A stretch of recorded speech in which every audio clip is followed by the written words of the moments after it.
موت پر ایمان لانے سے کیا مراد ہے؟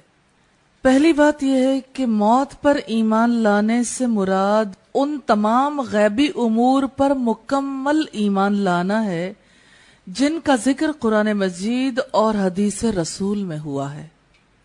مثال کے طور پر پہلی بات یہ ہے کہ ہر چیز جو زندہ ہے فنا ہونے والی ہے۔ آل عمران کی آیت نمبر ہے 185۔ یہ کچھ بیسک ریالٹیز ہیں جن کو ذہن میں رکھنا ضروری ہے۔ ان ریالٹیز کا انسان کو کتنا زیادہ فائدہ ہے، عام حالات میں انسان کو احساس نہیں ہوتا، دل مطمئن نہیں ہوتے، کیونکہ انسانوں کے اندر ہمیشہ کی زندگی کی خواہش موجود ہے۔ احساس اس وقت ہوتا ہے جس وقت ایک انسان کا ذہن نارمل نہیں رہتا، یا اس کے احساسات یا اس کی عقل اور شعور نارملی کوئی کام کرنے کی پوزیشن میں نہیں رہتے۔ مثال کے طور پر دیکھیے، اپنے کسی پیارے کی ڈیتھ ہو گئی، والد کی، کسی کے بچے کی، کسی کے شوہر کی، حقیقت قبول کرنے کو جی نہیں چاہتا۔ میں 2-3 ایگزامپل ضرور آپ کے سامنے رکھوں گی۔ ایک گھرانہ ایسا تھا جہاں پر باپ سے بے پناہ محبت تھی بیٹیوں کو۔ باپ کے انتقال کے بعد بیٹیاں اس وقت پہ اس قدر پریشان ہوئی، غم کی ایسی کیفیت میں چلی گئیں کہ جو شخص آتا تھا اور یہ کہتا تھا کہ آپ کے والد چلے گئے تو وہ مارنے کو دوڑتی تھی، کہتی جو ریلیٹو بھی آتا، کسی کی کوئی پہچان نہیں، نہ پھوپھیاں، نہ خالائیں، نہ ماموں، نہ چچا، ہر ایک کے اگینسٹ ہو گئیں۔ اور یہ کہ اپنے باپ کے بارے میں یہی کہتی تھی کہ وہ سو رہے ہیں اور تھوڑی دیر کے بعد بیدار ہو جائیں گے۔ ظاہر ہے کہ یہ ایک نارمل بات نہیں ہے، لیکن بات فقط اتنی نہیں ہے کہ کوئی جذباتی ہو کہ ایسی بات کہہ رہا ہو۔ غم کی شدت میں انسان کا ذہنی توازن متاثر ہو سکتا ہے۔ جیسے ابھی کچھ عرصہ پہلے سٹوریز میں تو بہت ساری باتیں پڑھتے ہی ہیں، اس کو جس وقت فلمایا گیا اور لوگوں کے سامنے لایا گیا تو یہ ایک بڑی دہشت ناک قسم کی سٹوری بن گئی۔ جس وقت ایک ماں کی محبت جو اپنے بیٹے سے تھی اس کو عملی طور پر دیکھا، وہ بیٹے کو دفن کرنے دینا نہیں چاہتی تھی، اس لیے بیٹا اس نے گھر رکھ لیا۔ پھر بیٹے کی ڈیڈ باڈی کیسے ڈیکے ہوئی، آپ جانتے ہیں کہ جسم اپنی اصلی حالت میں باقی نہیں رہتا۔ وہ جسم گلا سڑا، ماں نے تب بھی برداشت کیا، وہ ڈھانچہ بن گیا، ماں نے تب بھی برداشت کیا، چھوڑنے کو تیار ہی نہیں تھی۔ ماں ہر کھانے کے ٹائم پہ اس کے لیے کھانا لے کے آتی، اس سے بیٹھ کے گھنٹوں باتیں کرتی۔ آپ ایسے انسان کے بارے میں کیا کہیں گے جس کا ذہن موت کی ریالٹی کو تسلیم نہیں کرتا، اور اپنے بچے کے ساتھ اب نارملی بیہیو کرنے والی ماں کو اگر یقین آ جاتا، وہ اپنی زندگی گزارتی ایک حقیقت کو تسلیم کرنے کے بعد، ایک تو گیا ہی تھا، دوسری زندگی کس طرح سے برباد ہو گئی۔ اور یہ صرف ایک انسان کی زندگی کا نہیں، پوری انسانیت کے لیے اس ریالٹی کو تسلیم کیے بغیر کوئی چارہ کار نہیں ہے۔ اور ہم اپنی زندگی میں دیکھتے ہیں، مثال کے طور پر ہر فرائیڈے کو جب میں اپنے نیلز کاٹتی ہوں تو میں اپنے آپ سے ضرور کہتی ہوں کہ ابھی تھوڑی دیر پہلے تو یہ جب جڑا ہوا تھا تو مجھے اس کے ہلانے چلانے سے ذرا سا یہ ڈسٹرب ہوتا تھا، مجھے دکھ ہوتا تھا، اور اب مجھے اس کی تکلیف کی کوئی پرواہ نہیں۔ میں نے نیلز جو ہیں وہ آسانی سے اٹھائے ہیں اور انہیں ڈسپوز آف کر دیا۔ ہر روز برش کرتے ہوئے یہ خیال ذہن میں ضرور آتا ہے کہ دیکھو یہ بال گئے، وجود کے ساتھ نہیں رہے، لیکن وہ بال ادھر ادھر بکھرے ہوئے بھی برے لگتے ہیں۔ کیا ان بالوں کو ہم پراپرلی ڈسپوز آف نہیں کرتے ہیں نا؟ اگر ہم ان بالوں کو بکھرا رہنے دیں، اپنے بال اپنے جسم سے اترے ہوئے بال ہیں، اگر وہ بال سر کے ساتھ منسلک ہوں، جڑے ہوئے ہوں، دکھ ہوتا ہے ان کے الگ ہونے پہ، مگر جب وہ علیحدہ ہو جاتے چبھتے ہیں ادھر ادھر بکھرے ہوئے، اور کراہت محسوس کرتے ہیں ہم اسے دیکھ کر، اچھا نہیں فیل ہوتا۔ جو شخص اپنے وجود کے اترے ہوئے ناخنوں کو جدا ہوتے ہوئے تسلیم کرتا ہے، اسے اس بات کی انڈرسٹینڈنگ، بال الگ ہو جائیں اس کی انڈرسٹینڈنگ، جسم کا کوئی حصہ خراب ہو جائے اسے کاٹ کر الگ کرنا ہو اس کی انڈرسٹینڈنگ ہے۔ مجھے ایک خاتون نے بتایا کہ میرے بھائی کی ایک ٹانگ پہلے کاٹ دی گئی، اب دوسری بھی اسی پوزیشن میں ہے۔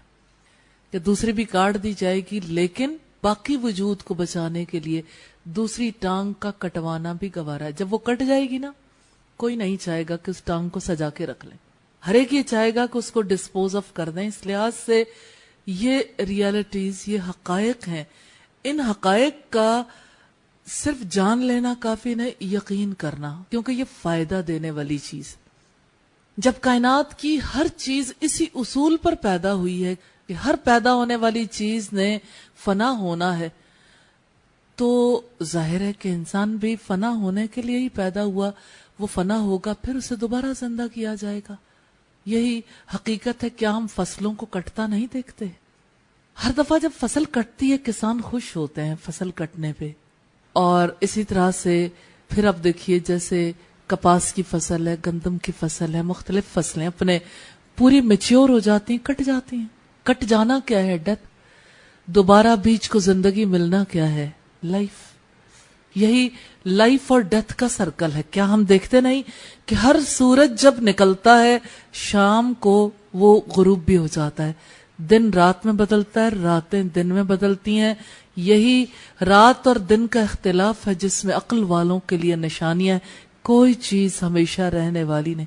اسی سے تو حی و قیوم پر ایمان ملتا، اس کے ساتھ تعلق جڑتا ہے کہ صرف اسی کی ذات باقی رہنے والی ہے، اسی کی ذات کو بقا ہے، کسی اور کو بقا نہیں ہے۔ تو انسان جس وقت اپنی ریالٹی اور اپنے مولا کی ریالٹی کے بارے میں دیکھتا ہے تو ہماری تو حقیقت ہی اتنی ہے کہ ہم نے فنا ہو جانا ہے۔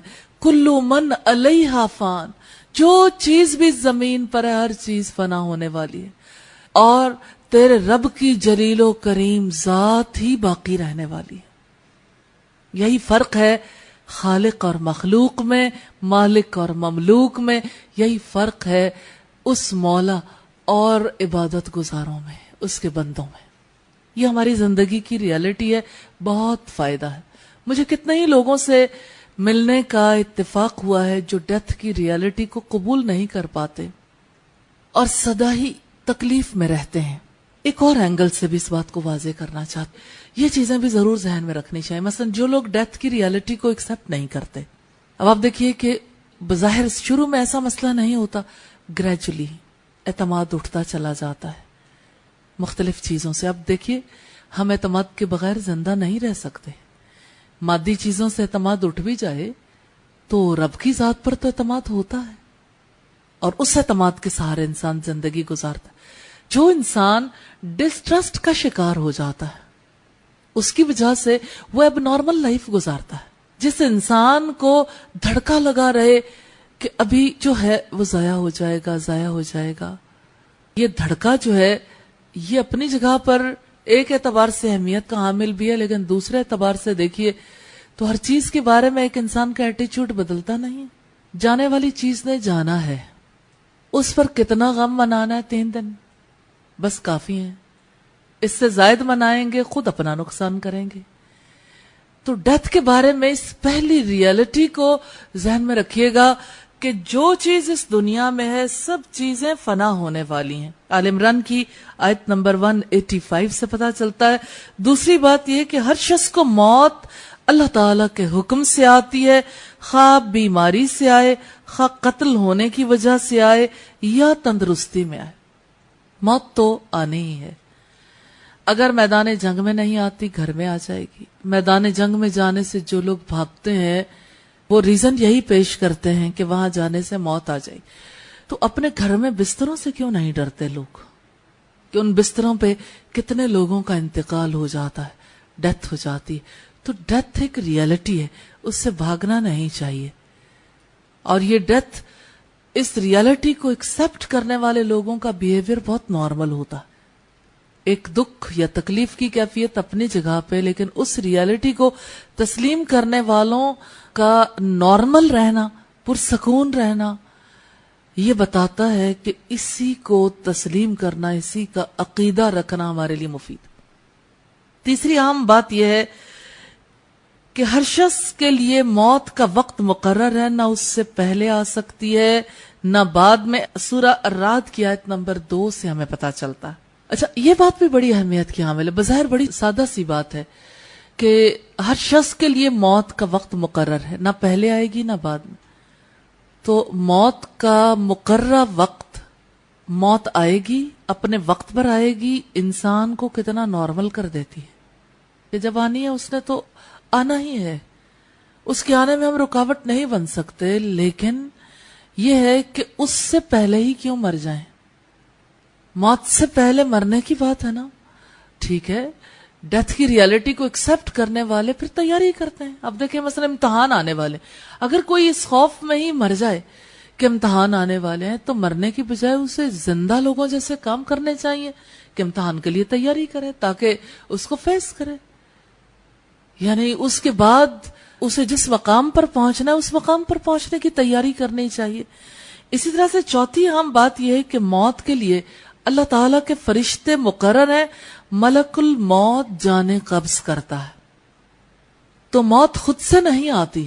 مثلا آپ دیکھیے کتنے ہی لوگوں کے ذہن میں موت کسی زہر کی بوتل میں، کسی تیزاب کی بوتل میں، کسی گن میں، کسی پسٹل کی گولی کے اندر، یا کسی بم کے دھماکے کے اندر چھپی ہوئی ہے. یعنی ان کے اپنے نزدیک خوف زدہ ہو جاتے ہیں لوگ جب کبھی اپنی ڈیتھ کو کسی بھی چیز کے ساتھ نتھی کر لیتے. ہمیں کیا خبر ہماری موت کس طریقے سے آنی، لیکن ہم اللہ سے دعا کرتے ہیں جیسے نبی صلی اللہ علیہ وسلم دعا کرتے تھے کہ غرق ہونے سے، یعنی ڈوب کر مرنے سے، یا دب کر مرنے سے، یا بری بیماری میں مبتلا ہونے سے ہمیں بچا لینا. یہ ہمارا حق ہے. ہم اپنے رب سے دعا کرتے ہیں یا اللہ اچانک آنے والی موت سے، ناگہانی حادثات سے ہمیں بچا لینا. کہ بری موت سے اللہ کی پناہ مانگنی چاہیے. باقی ہمارے ہاتھ میں کچھ نہیں. ہم جتنی جی چاہے احتیاط کر لیں، موت نے آ ہی جانا. آئے گی اپنے مقررہ وقت پہ، کسی کی تدبیر سے نہیں آئے گی. مثال کے طور پر کوئی شخص ایسا ہے جو کسی کی گھات میں ہے، قتل کر دینا چاہتا ہے، تو اس کی چاہت سے موت نہیں آئے گی. موت اللہ کے ہاتھ. کتنا ایک انسان نارمل اور بہادر بن جاتا ہے، اسے کسی کا خوف ہی نہیں رہتا. وہ ایک اللہ سے ڈرتا ہے، ایک اللہ کے ماں سوا کسی سے نہیں ڈرتا. یہ بڑا ضروری لازمی عقیدہ ہے، بہت مفید، بالکل نارمل رکھنے والا. یہ ہمارے لیے بہت بڑی دولت ہے، بلیسنگ ہے یہ عقیدہ. اس کے ساتھ ہی ہم اپنی حیات کو درست طریقے سے بسر کر سکتے ہیں. اسی طرح سے دوسری اہم بات ہے، حضرت براء بن عازب سے روایت ہے، انہوں نے کہا ہم رسول اللہ کے ساتھ ایک انصاری کے جنازے میں گئے. ہم قبر کے پاس پہنچے تو ابھی لحد تیار نہیں ہوئی تھی، تو رسول اللہ بیٹھ گئے اور ہم بھی آپ کے گرد بیٹھ گئے، گویا کہ ہمارے سروں پر پرندے ہوں. یہ ایسا کیوں تھا؟ ادب کے تقاضے کے تحت.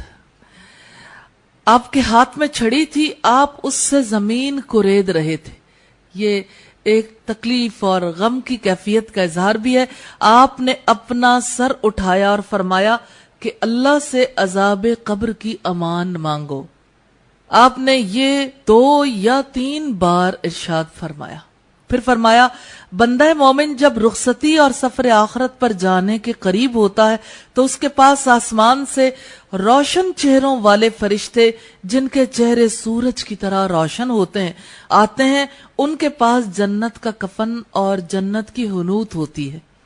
تحد نگاہ وہ بیٹھ جاتے ہیں. پھر ملک الموت آ کر اس کے سرہانے بیٹھ جاتا ہے اور کہتا ہے اے اطمینان والی جان، اے نفس مطمئنہ، اللہ تعالی کی مغفرت اور خوشنودی کی طرف چل. چنانچہ اس کی روح اس طرح بہہ کر نکل جاتی ہے جیسے مشکیزے کے منہ سے پانی کا قطرہ بہہ جاتا ہے. یعنی اسے تکلیف نہیں ہوتی. اس کا احساس یعنی دوسرے لوگ نہیں کر سکتے. کس کی جان اطمینان سے نکلی اور کس کی مشقت سے، یہ اسی کو معلوم ہے جس پر بیت رہی. باقی موت کا وقت مشکل تو ہوتا ہی ہے.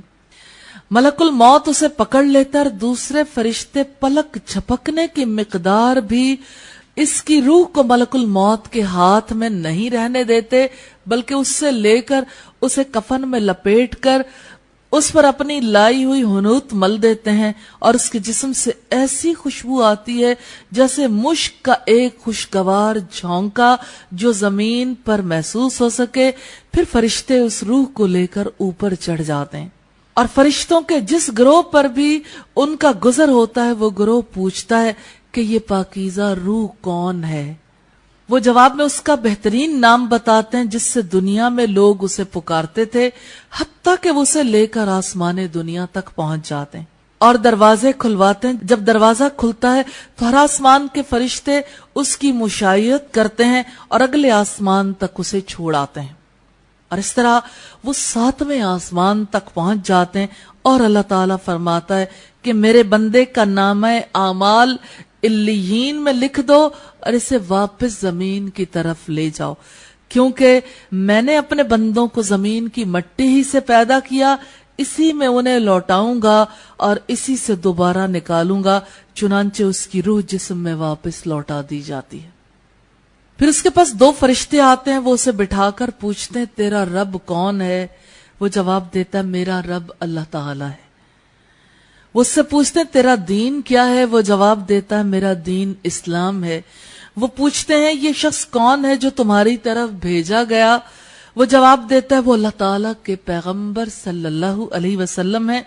وہ اس سے پوچھتے ہیں تیرا علم کیا ہے؟ وہ جواب دیتا ہے میں نے اللہ تعالیٰ کی کتاب پڑھی، اس پر ایمان لایا اور اس کی تصدیق کی. اس پر آسمان سے ایک منادی پکارتا ہے کہ میرے بندے نے سچ کہا، اس کے لیے جنت کا بستر بچھا دو، اسے جنت کا لباس پہنا دو اور اس کے لیے جنت کا ایک دروازہ کھول دو. چنانچہ اسے جنت کی ہوائیں اور خوشبوئیں آتی رہتی ہیں اور تحد نگاہ اس کی قبر وسیع کر دی جاتی ہے. اس کے پاس ایک خوبصورت چہرے، خوبصورت لباس اور انتہائی عمدہ خوشبو والا ایک آدمی آتا ہے اور اس سے کہتا ہے تمہیں خوشخبری مبارک ہو، یہ وہی دن ہے جس کا تم سے وعدہ کیا جاتا تھا. وہ اس سے پوچھتا ہے تم کون ہو کہ تمہارا چہرہ وہی خیر کا پتہ دیتا ہے؟ وہ کہتا ہے میں تمہارا نیک عمل ہوں.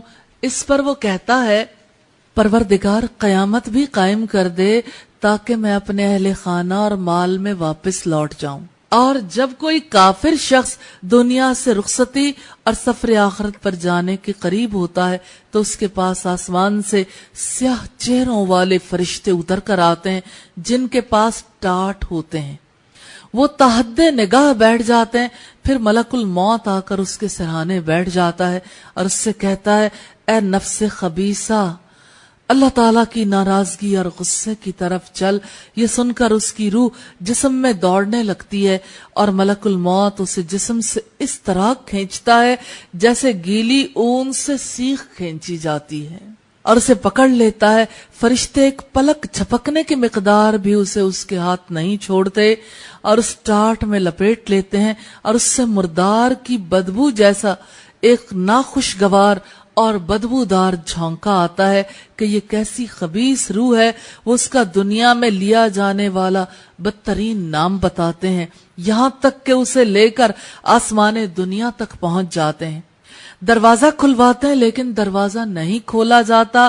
پھر نبی صلی اللہ علیہ وسلم نے یہ آیت تلاوت فرمائی ان کے لیے آسمان کے دروازے کھولے جائیں گے اور نہ وہ جنت میں داخل ہوں گے تا وقت یہ کہ اونٹ سوئی کے ناکے میں داخل ہو جائے.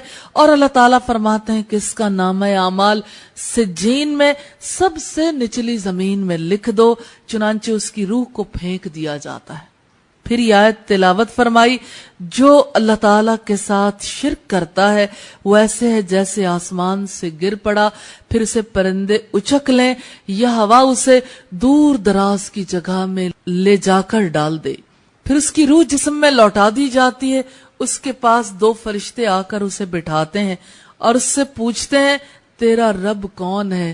وہ جواب دیتا ہے ہائے افسوس مجھے کچھ پتا نہیں. وہ اس سے پوچھتے ہیں تیرا دین کیا ہے؟ وہ پھر وہی جواب دیتا ہے. وہ پوچھتے ہیں وہ کون شخص تھا جو تمہاری طرف بھیجا گیا تھا؟ وہ پھر وہی جواب دیتا ہے. اور آسمان سے ایک منادی پکارتا ہے کہ یہ جھوٹ بولتا ہے، اس کے لیے آگ کا بستر بچھا دو اور جہنم کا ایک دروازہ کھول دو. چنانچہ وہاں کی گرمی اور لو اسے پہنچنے لگتی ہے اور اس پر قبر تنگ ہو جاتی ہے، حتیٰ کہ اس کی پسلیاں ایک دوسرے میں گھس جاتی ہیں۔ پھر اس کے پاس ایک بدصورت آدمی گندے کپڑے پہن کر آتا ہے جس سے بدبو آ رہی ہوتی ہے، اور اس سے کہتا ہے تجھے خوشخبری مبارک ہو، یہ وہی دن ہے جس کا تجھ سے وعدہ کیا جاتا تھا۔ وہ پوچھتا ہے تو کون ہے کہ تیرے چہرے سے ہی شر کی خبر معلوم ہوتی ہے؟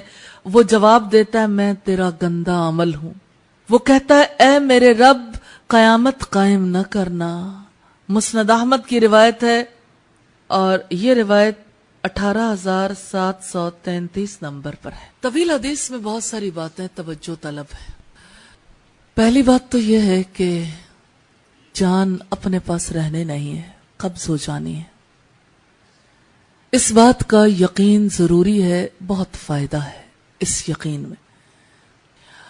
جان یا تو مطمئن ہوگی یا اپنی خباثت کے ساتھ نفس خبیثہ کی صورت میں۔ استقبال دیکھ لیجئے نفس مطمئنہ کا کتنا بہترین استقبال ہے۔ خوشبوئیں جنت سے آئیں، لباس جنت سے آئے، ظاہر میں تو کفن پہنایا جاتا ہے یا مردے جلائے جاتے ہیں، لیکن حقیقت کتنی مختلف ہے۔ موت کے ساتھ ہی جنت کا لباس کفن کی صورت میں یا لپیٹنے کے لیے نصیب ہو جاتا ہے روح کو۔ روح کو کس طرح سے بخیر و عافیت، عزت اور اکرام کے ساتھ رب تعالی تک پہنچایا جاتا ہے، یعنی آسمان کے دروازوں سے گزرنا بھی آسان، استقبال بھی، اور پھر رب کے پاس جب روح جاتی ہے تو کس طرح رب تعالی یہ ارشاد فرماتے ہیں کہ اس کا نام علیین میں بلند پایا لوگوں میں لکھ دو۔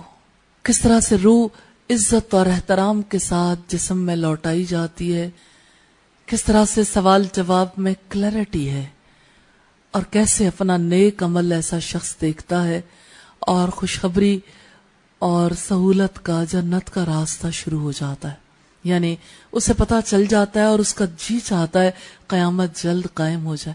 دوسری طرف وہ انسان ہے جس کے لیے کوئی خوشخبری نہیں، اس کی بدبو سے فرشتے بھی تکلیف محسوس کرتے ہیں، اس کی گندگی سے، اور پھر جس وقت اسے اوپر لے جایا جاتا ہے اس کے لیے آسمان کے دروازے نہیں کھلتے، اس کا نام سب سے نچلی زمین میں لکھ دیا جاتا ہے، یعنی سجین میں، اور روح پٹخ دی جاتی ہے۔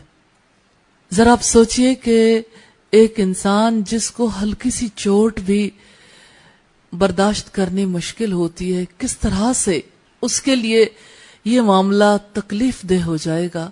اور پھر آپ دیکھیں کہ قبر کے سوال و جواب میں کنفیوژن، جیسے دنیا میں لوگ کہتے ہیں ہمیں پتہ نہیں ہے کون سا کام کرنا ہے کون سا نہیں، کس کی مانے کس کی نہ مانے۔ کیا اللہ نے اپنی کتاب نہیں بھیجی؟ کیا اللہ تعالیٰ نے محمد رسول اللہ صلی اللہ علیہ وسلم کا طریقہ واضح کر کے ہمارے سامنے نہیں رکھا؟ اس کے باوجود بھی اگر کوئی شخص یہ محسوس کرتا ہے کہ ہمیں خبر نہیں ہے تو دراصل لا علمی ہے، اور ایکسپٹ نہ کرنا ہے، پھر اپنے عمل شر کو دیکھنا اور تمنا کرنا کبھی قیامت نہ آئے۔ دو طرح کا انجام آپ کے سامنے ہے، ایک صورتحال ہمیں پیش آنے والی ہے، تیسری کوئی صورتحال نہیں ہے۔ یا علیین میں یا سجین میں فیصلہ کرنا ہے، اور فیصلہ کرنے کے لیے ایک عمر نہیں چاہیے۔ فیصلہ بھی ایٹ دا اسپاٹ ہوتا ہے، کہاں جانا ہے، کون سا راستہ اختیار کرنا ہے۔ یہ ساری خبر اس لیے دی گئی کہ موت سے پہلے آج اپنی زندگی کے بارے میں فیصلہ کر لیں۔ اگر یہ چاہتے ہیں کہ علیین میں ہمارا شمار ہو تو اس کا راستے کے طور طریقے، لائف سٹائل ڈیفرنٹ ہے، اور اگر یہ چاہتے ہیں کہ ہمارا شمار سجین میں ہو جائے، اور کون ہے جو یہ چاہتا ہو، لیکن ایک چیز طے شدہ ہے، علیین میں شامل ہونے والے کام نہ کیے تو سجین میں شامل کر دیے جائیں گے۔ یہ دنیا ہے، یہ زندگی ہے جس میں ہم نے اپنے ساتھ انصاف کرنا ہے، جس میں ہم نے اس طریقے کے مطابق زندگی گزارنی ہے جو رب چاہتا ہے۔ یہ موت کا شعور جو دلایا گیا اسی وجہ سے کہ تم نے سدا جینا نہیں ہے، جانا ہے. جانا زیادہ بڑی حقیقت ہے. تو جب لوٹ کر گھر جانا ہے تو اتنا بے سمت کیوں چلیں کہ منزل کا پتہ نہ ہو، طور طریقوں کی خبر نہ ہو اور سفر جاری ہو. زندگی تو ہم سے چھوٹ رہی ہے. اب دیکھ لیں، لوگ خوشیاں مناتے ہیں ہر اس دن کی جس دن پیدا ہوئے، لیکن اصلاً اگر دیکھا جائے لمحہ فکریہ ہے کہ اتنے برس ہم سے چھوٹ گئے، ہم نہیں جانتے اب کتنا عرصہ باقی رہ گیا. کسی نے پہلے لوٹ جانا ہے اور کسی نے بعد میں. موت کی یاد تو انسان کے لیے گفٹ ہے. اس یاد کی وجہ سے انسان کا طرز عمل بدلتا ہے. یہ رسول اللہ کا کتنا پیارا تحفہ ہے. پورے حالات و واقعات ہمارے سامنے رکھتی ہے کہ آپ کے ساتھ یہ بیتنے والی، اب فیصلہ خود کرنا ہے. کہاں تو رب العزت کی طرف سے استقبال ہے، یا ایتھا النفس المطمئنہ ارجعی الی ربک راضیۃ مرضیہ.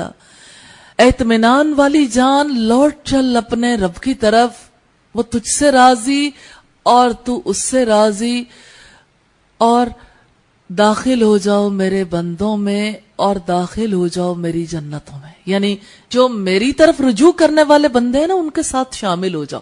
یہ تو قافلہ راہ حق ہے. اس راستے کے مسافر بن جاؤ، کیونکہ اس راستے کے مسافر بنو گے تو جنت کا سفر ہوگا، تو رب کی رضا کا سفر ہوگا. تو الحمدللہ یہ اس ذات کی رحمت ہے جو اپنی طرف آنے کے لیے راستہ کھولا رکھے ہوئے کہ ہم غلطیاں کرتے ہیں، خطائیں کرتے ہیں، پھسل جاتے ہیں، پھر جب اس راستے پہ چلنا چاہتے ہیں تو وہ رب ہمیں چلنے کا موقع دیتا. عالم برزخ سے کیا مراد ہے؟ برزخ لغت میں پردے یا آڑ کو کہتے ہیں جو دو چیزوں یا دو حقائق کے درمیان حائل ہوتا ہے. شریعت کی اصطلاح میں عالم برزخ وہ عالم ارواح ہے جہاں روحیں زمینی عناصر کی قید سے آزاد اپنی مستقل زندگی رکھتی ہیں اور راحت اور اذیت سہتی ہیں. عقیدۃ المومن کی روایت ہے 476 پہ.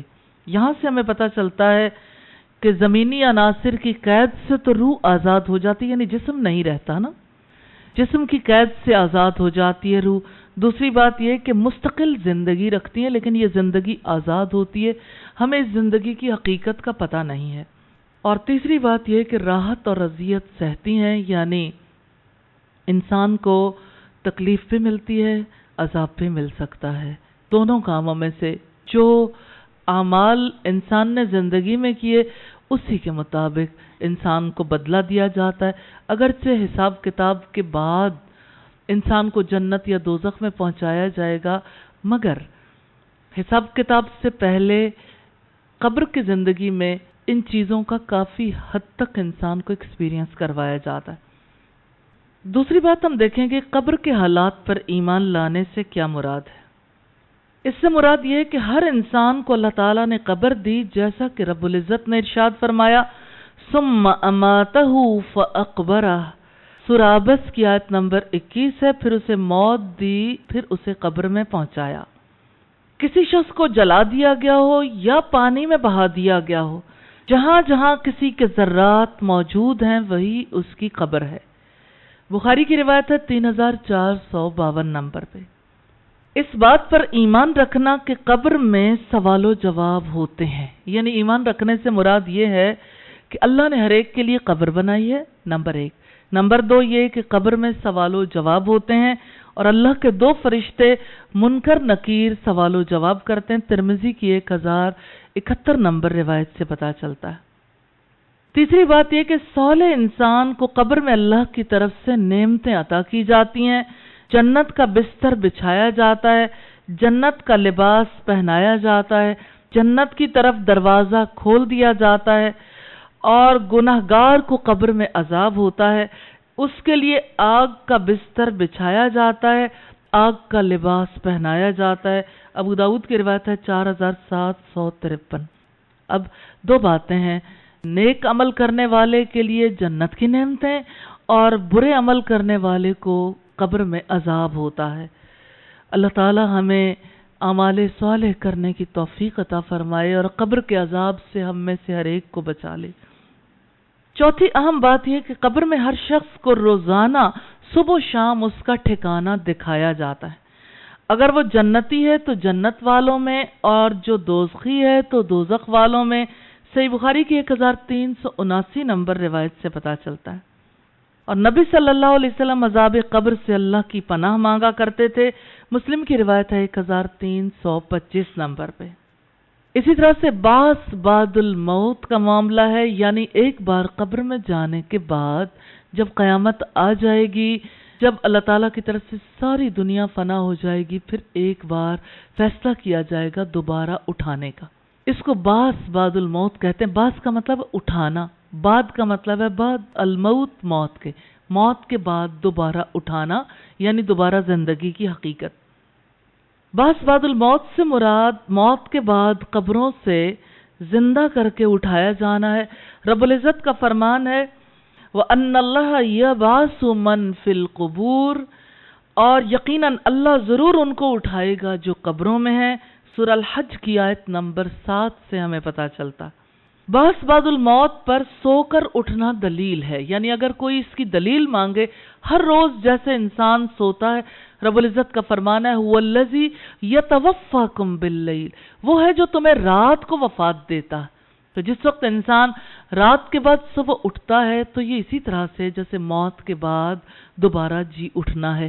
اسی وجہ سے دعا بھی ایسی ہے، الحمدللہ الذی احیانا بعدما اماتنا وإلیہ النشور، شکر ہے اللہ کا جس نے ہماری موت کے بعد ہمیں زندگی عطا کی، اسی طرح سے جی اٹھنا ہے، نشور، یعنی اسی طرح سے ہمارا حشر ہوگا، ہمیں دوبارہ اٹھایا جائے گا۔ سو کر اٹھنا موت کے بعد زندہ ہونے کی طرح سے ہے۔ سورہ الانعام کی آیت نمبر 60 سے ہمیں یہ پتہ چلتا ہے۔ دوسری بات یہ کہ بعث بعد الموت پر اللہ تعالیٰ کی قوت تخلیق دلیل ہے۔ یہ دو دلیلیں ہم نے دیکھی۔ پہلی دلیل کیا ہے؟ سو کر اٹھنا دلیل ہے۔ دوسری دلیل کیا ہے؟ اللہ کی تخلیق، یعنی اللہ تعالیٰ ایک چیز کو پیدا کرتے ہیں، پھر وہ ختم ہو جاتی، پھر اسی کو دوبارہ پیدا کرتے ہیں۔ جیسے بیج سے پوری فصل حاصل کی جاتی ہے، پھر اس سے بیج ملتے، پھر دوبارہ پوری فصل، ایک دفعہ فصل کٹ جاتی ہے، پھر نئی فصل آ جاتی ہے، تو اسی کا بیج ہوتا ہے نا، جو پہلا بیج ہوتا ہے اسی کا بیج۔ تو اللہ کی قوت تخلیق دلیل ہے کہ اگر اللہ پہلی بار پیدا کر سکتا ہے تو دوسری بار پیدا کرنے پر بھی وہ قادر ہے۔ الحج کی آیت نمبر 5 سے ہمیں پتہ چلتا ہے۔ بعث بعد الموت کے لیے خشک اور بنجر زمین میں زندگی کا پیدا ہونا دلیل ہے۔ جیسے بارش ہونے سے خشک زمینوں میں زندگی کے آثار پیدا ہو جاتے ہیں، اسی طرح سے موت کے بعد دوبارہ زندگی ہوگی۔ الصافات کی آیت نمبر 39 سے ہمیں پتہ چلتا ہے۔ خشک اور بنجر زمین پر جب اللہ تعالیٰ پانی برساتے ہیں، پھر اللہ تعالیٰ کے حکم سے اس میں سے جب فصلیں اگائی جاتی ہیں، یا بغیر کسی چیز کے، کوئی بیج نہیں ڈالا جاتا، ہریالی ہو جاتی ہے، تو بنجر زمین بنجر نہیں رہتی نا۔ ایسے ہی انسان بھی موت کے بعد دوبارہ اٹھائے جائیں گے۔ بعث بعد الموت پر زمین و آسمان کی تخلیق دلیل ہے۔ زمین و آسمان کی تخلیق انسانوں کی تخلیق سے بہت بڑا کام ہے۔ جب رب تعالیٰ کے لیے پہلی تخلیق مشکل نہیں تو دوسری کیسے مشکل ہو سکتی ہے؟ سورہ یاسین کی آیات 78 سے 81 تک کی آیات ہمیں پتہ دیتی ہیں اسی تصور کا۔ پانچویں اہم بات ہے، بعث بعد الموت کے لیے جزا اور سزا کا تصور دلیل ہے۔ اس دنیا میں انسان اپنے اعمال کے اعتبار سے ایک جیسے نہیں، کوئی نیک ہے اور کوئی گناہگار، اس لیے دوسری زندگی کا ملنا ناگزیر ہے جہاں اعمال کا بدلہ ملے گا۔ آل عمران کی آیت نمبر 185 سے پتہ چلتا ہے۔ اسی طرح بعث بعد الموت کے لیے شریعت کی پابندیاں دلیل ہیں۔ شریعت کی پابندیاں عائد کرنے کا مقصد ہی جزا سزا دینا ہے۔ اس کا تقاضا ہے کہ ایک دوسری دنیا برپا ہو جہاں ہر ایک کو اس کے اعمال کا پورا پورا بدلہ دیا جائے۔ الملک کی آیات ہیں 1 سے 2 اور القیامہ کی آیت نمبر 30 سے ہمیں پتہ چلتا ہے۔ ساتویں بات ہے، اللہ تعالیٰ نے بعث بعد الموت کے بارے میں خبریں دی ہیں۔ الانبیاء کی آیت نمبر 194، المعارج کی 43 اور 44 سے پتہ چلتا ہے۔ اللہ تعالیٰ کی خبریں سب سے بڑی دلیل ہیں. یعنی اگر کوئی یہ پوچھنا چاہے کہ جی اٹھنے پر، دوبارہ زندگی ملنے پر کیا دلیل ہے، تو آپ کے پاس کتنے دلائل ہیں؟ الحمدللہ. کیا دلیل ہے؟ سب سے پہلے روزانہ کا سو کے اٹھنا دلیل ہے، اللہ کی تخلیق دلیل ہے. اور کیا چیز دلیل ہے؟ خشک اور بنجر زمین کی زندگی دلیل ہے، اللہ نے خبریں دی، یہ سب سے بڑی دلیل ہے. دوسری اہم بات ہے اس دن سور پھونکا جائے گا جس کے لیے اللہ نے اپنے فرشتے اسرافیل علیہ السلام کو حکم دے رکھا ہے، اور وہ منہ میں سور دبائے ہوئے بجانے کے انتظار میں ہے. جب اللہ تعالیٰ کی طرف سے جہان کے فیصلے کا وقت آئے گا تو سور میں پھونک مار دی جائے گی، پھر سب بے ہوش ہو کر گر جائیں گے، پھر دوبارہ پھونک ماری جائے گی تو سب کھڑے دیکھ رہے ہوں گے. الزمر کی آیت نمبر 68 سے ہمیں پتہ چلتا ہے. تیسری اہم بات ہے سب دوبارہ اٹھ کر رب العزت کے حضور حاضر ہو جائیں گے. حساب اور جزا کے لیے ایک میدان میں سب کو اکٹھا کر لیا جائے گا. اور چوتھی بات ہے سب لوگ ننگے پاؤں ننگے بدن اپنے رب کے پاس حاضر ہوں گے. بخاری کی 6527، مسلم کی 2850 نمبر روایت سے ہمیں پتہ چلتا ہے. پانچویں بات یہ کہ اس روز سورج انتہائی قریب آ جائے گا. الترغیب و ترہیب کی روایت ہے 3587 نمبر پہ. چھٹی بات ہے اس روز اللہ تعالیٰ براہ راست ہم کلام ہوں گے. بخاری کی 1413 اور مسلم کی 7051 نمبر روایت سے پتہ چلتا ہے. ساتویں بات ہے یوم البعث کو سب سے پہلے نبی صلی اللہ علیہ وسلم کو اٹھایا جائے گا، جبکہ سیدنا موسیٰ علیہ السلام اللہ کا عرش تھامے ہوئے کھڑے ہوں گے.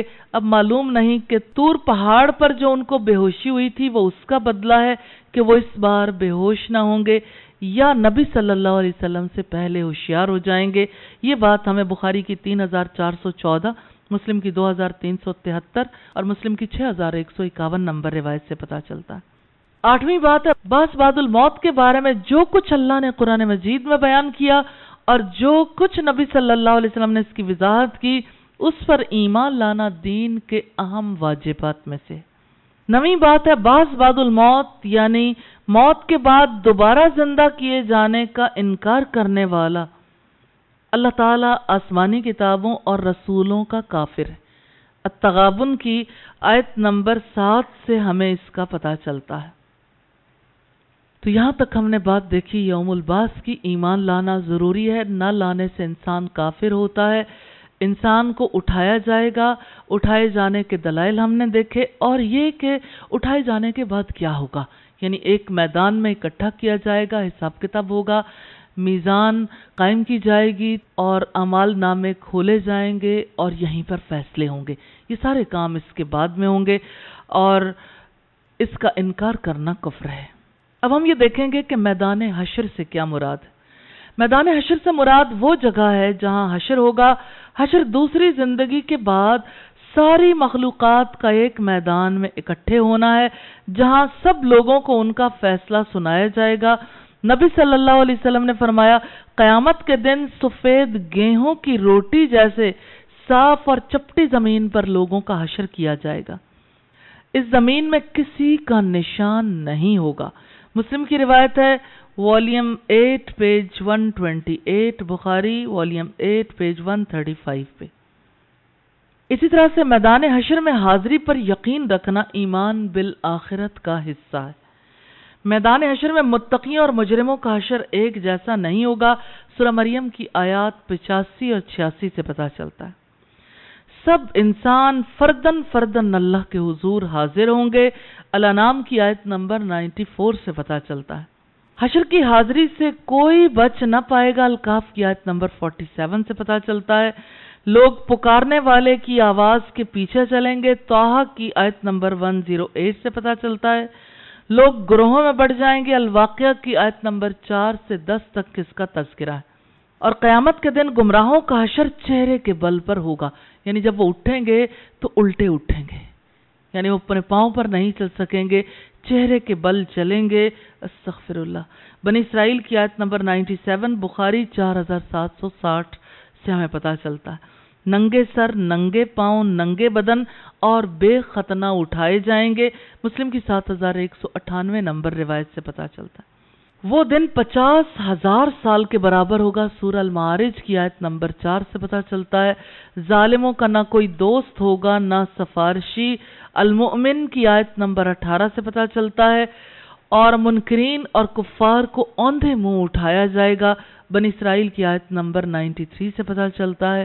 سورج لوگوں کے بے حد قریب ہوگا اور انسان کا پسینہ 70 گز تک زمین پر پھیلا ہوگا۔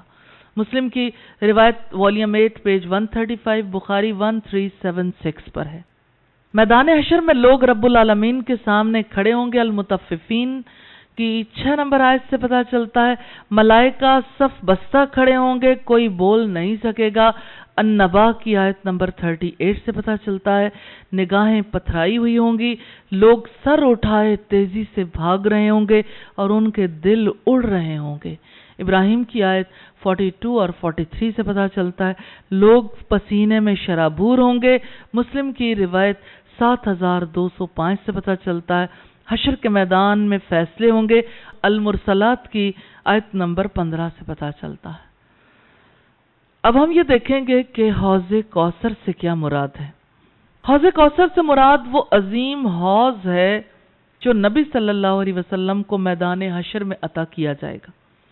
الکوثر کی آیت نمبر 1 بخاری کی 6576 اور 579 نمبر روایت سے پتہ چلتا ہے۔ سیدنا عبداللہ ابن عمر کہتے ہیں کہ نبی صلی اللہ علیہ وسلم نے فرمایا، میرا حوض یعنی کوثر طول و عرض میں مہینے کی مسافت کا ہے، پانی اس کا دودھ سے زیادہ سفید اور مشک سے زیادہ خوشبودار ہے، اور آب خورے یعنی پینے کے برتن اس کے ایسے ہیں جیسے آسمان کے ستارے، یعنی بہت چمکتے ہوئے برتن اور بہت زیادہ۔ جس نے اس میں سے ایک دفعہ پی لیا پھر وہ کبھی پیاسا نہیں ہوگا۔ اللہ سے دعا ہے ہمیں اس حوض کا پانی پینا نصیب فرمائے۔ بخاری کی روایت ہے 6579 نمبر پہ۔ اور دین میں نئی باتیں نکالنے والے اس دن حوض کوثر کا پانی پینے سے محروم رہیں گے، یعنی بدعات میں جو لوگ مبتلا ہوں گے۔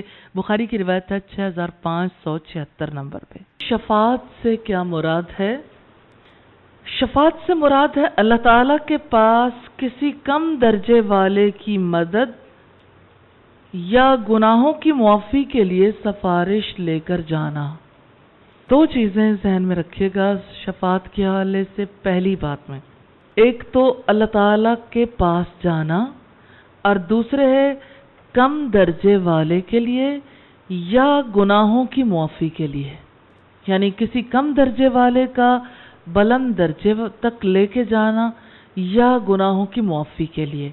دوسری اہم بات ہے شفاعت پر ایمان لانا بھی آخرت پر ایمان لانے کا حصہ ہے۔ اللہ تعالیٰ نے اپنی کتاب میں یہ خبر دی ہے کہ شفاعت کا حق اللہ تعالیٰ ہی کو حاصل ہے۔ الزمر کی آیت نمبر 44 سے ہمیں پتہ چلتا ہے۔ دو باتیں ہیں، ایک تو آخرت پر ایمان لانے کا حصہ ہے، اور دوسری اہم بات یہ ہے کہ شفاعت کا حق جو ہے یہ اللہ تعالیٰ کو حاصل۔ کوئی شخص اپنی مرضی سے کسی کی سفارش نہیں کر سکتا، اور جیسا کہ رب تعالیٰ نے اپنی کتاب میں فرمایا، من ذا الذی یشفع عنده الا باذنہ، کون ہے جو اللہ کی جناب میں اس کی اجازت کے بغیر سفارش کر سکے۔ تو تیسری اہم بات یہ کہ آخرت میں شفاعت تب ہوگی جب لوگ انبیاء علیہم السلام کے پاس جائیں گے، اور کوئی بھی شفاعت کے لیے تیار نہیں ہوگا اور اپنا عذر پیش کر کے اگلے نبی کے پاس بھیج دے گا۔ پھر لوگ نبی صلی اللہ علیہ وسلم کے پاس آئیں گے تو آپ ان کی شفاعت کریں گے۔ نسائی کی روایت ہے 432 بنی اسرائیل کی آیت نمبر 79 ہے۔ آخرت میں کیا منظر ہوگا جب لوگ حضرت آدم علیہ السلام کے پاس جائیں گے اور انہیں جنت کے اس پھل کھانے پر شرمندگی ہوگی جس سے رب تعالیٰ نے روکا، یعنی جس درخت سے روکا، اس لیے وہ کہیں گے میں سفارش کرنے کے قابل نہیں۔ حضرت ابراہیم علیہ السلام کو اپنے وہ 3 باتیں یاد آئیں گی جو خلاف واقعہ کی، تو حضرت ابراہیم علیہ السلام بھی انکار کریں گے۔ حضرت نوح علیہ السلام نے اپنی قوم کے بارے میں جو بددعا کی تھی انہیں وہ بات یاد آئے گی۔ اسی طرح سے باقی پیغمبروں کا معاملہ ہوگا۔ سارے ہی پیغمبروں سے جب لوگ مایوس ہو جائیں گے آخر میں محمد رسول اللہ صلی اللہ علیہ وسلم شفاعت کریں گے، اور اب صلی اللہ علیہ وسلم کو شفاعت کے لیے مقام محمود پر فائز کیا جائے گا۔ مقام محمود وہ ہے جہاں رسول اللہ صلی اللہ علیہ وسلم شفاعت عظمیٰ فرمائیں گے۔ چوتھی اہم بات ہے قیامت کے دن شفاعت اللہ تعالیٰ کے حکم سے ہوگی۔ البقرہ کی آیت نمبر 255 اور سبا کی 23 سے پتہ چلتا ہے، اور یہ کہ شفاعت اللہ کی اجازت سے ہوگی، اس کی اجازت کے بغیر کوئی شفاعت نہیں ہوگی۔ شفاعت کے معاملے میں کسی کا ادنا سا بھی اختیار نہیں ہے، سورہ نجم کی آیت نمبر 26 سے پتہ چلتا ہے، اور شفاعت کا اختیار اللہ تعالیٰ کا ہے، اس کی اجازت اس کے محبوب اولیاء کو ملے گی۔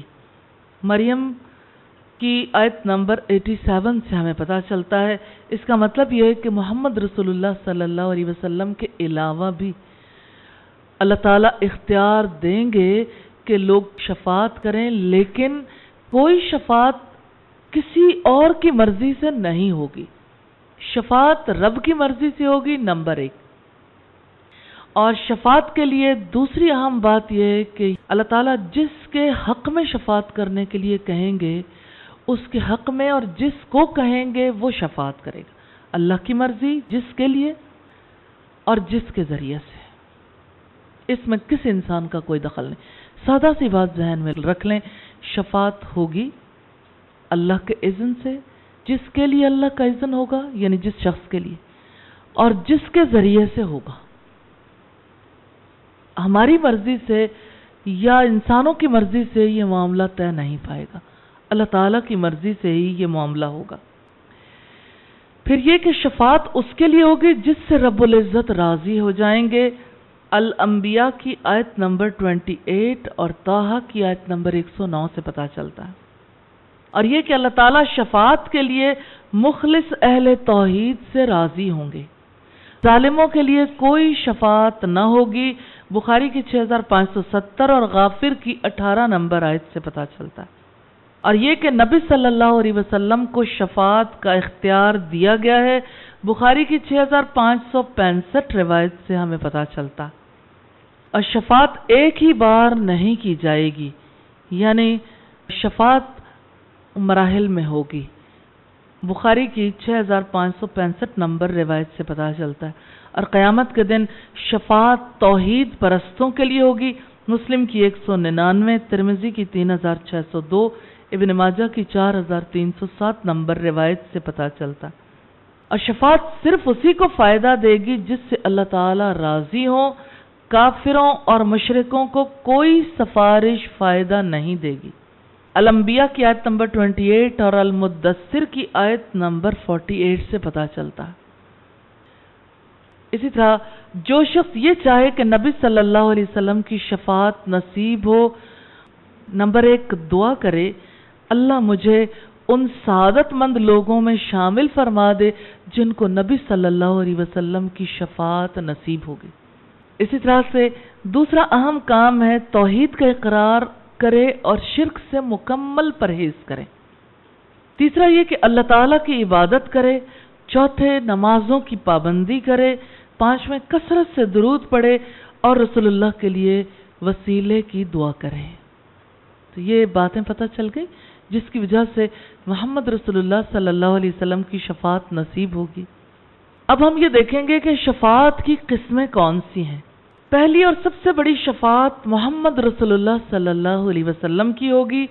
آپ صلی اللہ علیہ وسلم کو مقام محمود پر فائز کیا جائے گا۔ بنی اسرائیل کی آیت نمبر 79 اور مسلم کی 475 نمبر روایت سے پتہ چلتا ہے۔ پہلی اور سب سے بڑی شفاعت محمد صلی اللہ علیہ وسلم کی ہوگی۔ اس کا مطلب یہ ہے کہ یہ پہلا درجہ ہے، پہلے درجے کی شفاعت، اور آپ صلی اللہ علیہ وسلم کو اس مقصد کے لیے مقام محمود پر فائز کیا جائے گا۔ دوسری شفاعت جنت کا دروازہ کھلوانے کے لیے ہوگی۔ نبی صلی اللہ علیہ وسلم سب سے پہلے دروازہ کھلوائیں گے اور آپ کی امت سب سے پہلے داخل ہوگی انشاءاللہ۔ تو ایک شفاعت تو گناہوں کی معافی کے لیے، دوسری شفاعت جنت کا دروازہ کھلوانے کے لیے، تیسری شفاعت ان کے لیے ہوگی جن کو جہنم میں لے جانے کا حکم ہوگا، مگر رسول اللہ کی شفاعت سے انہیں بچا لیا جائے گا۔ چوتھی شفاعت اللہ تعالیٰ کی توحید پر ایمان رکھنے والوں کے لیے ہوگی جو جہنم میں جل کر کوئلہ ہو چکے ہوں گے۔ ان کو نہر حیات میں غسل دیا جائے گا، ان کا جسم بھر جائے گا، ایسے ہی جیسے زمین بارش کے بعد گھاس اگاتی ہے۔ اہل توحید کے بارے میں یہ بات ذہن میں رکھیے گا کہ ہمیشہ تو جہنم میں نہیں رہیں گے، لیکن حدیث سے ہمیں یہ پتہ چلتا ہے کہ وہ جہنم میں جل کر کوئلہ ہو جائیں گے، یعنی جہنم میں اپنے اعمال کی وجہ سے جائیں گے، پھر ان کو نہر حیات میں غسل دیا جائے گا، یعنی ان کا جسم جو کوئلہ ہو چکا ہوگا، اس غسل کے بعد جسم بھر جائے گا، تو جیسے بارش کے بعد زمین اگاتی ہے ایسے ہی ان کا جسم دوبارہ ٹھیک ہو جائے گا، پھر انہیں جنت میں داخل کیا جائے گا۔ تو اہل توحید کے لیے چوتھی شفاعت۔ پانچویں شفاعت اہل جنت کے درجات بلند کرنے کے لیے ہوگی۔ یہ شفاعت دوسرے انبیاء علیہم السلام، فرشتے اور مقرب لوگ بھی کریں گے، مگر رسول اللہ صلی اللہ علیہ وسلم سب سے پہلے کریں گے۔ تو یہاں 5 قسم کی شفاعتیں ہم نے دیکھی۔ شفاعت ہوگی، ہر مقام پر ہوگی، لیکن اسی کے لیے ہوگی جس کے لیے رب چاہے گا اور جس کے ذریعے سے چاہے گا، اور شفاعت کسی مشرک اور کافر کے لیے مفید نہیں ہوگی، اور سب سے بڑی شفاعت محمد رسول اللہ صلی اللہ علیہ وسلم کی ہوگی۔ آپ ہی کو مقام محمود پر فائز کیا جائے گا، آپ ہی جنت کا دروازہ کھلوائیں گے، آپ ہی جہنم میں جانے والوں کے بارے میں جب شفاعت کریں گے تو انہیں بچا لیا جائے گا۔ اہل توحید کو جہنم سے آپ ہی کی شفاعت پر نکالا جائے گا، اور آپ ہی کی شفاعت پر لوگوں کو اپ گریڈ کیا جائے گا جنت میں، مگر یہ سفارش اور لوگ بھی کریں گے تاکہ انسان شرک سے بچ سکے۔ اب ہم یہ دیکھیں گے کہ میزان سے کیا مراد ہے۔ میزان سے مراد وہ ترازو ہے جو قیامت کے دن انسانوں کے اعمال کو تولنے کے لیے قائم کیا جائے گا۔ اس کے 2 پلڑے ہوں گے۔ الانبیاء کی آیت نمبر 47، المومنون کی 102 اور 103، بخاری کی 6406 نمبر روایت سے پتا چلتا ہے۔ جہاں میزان قائم ہوگی، حساب کتاب ہوگا۔ سوال یہ پیدا ہوتا ہے انسانوں کا حساب کتاب کیسے ہوگا؟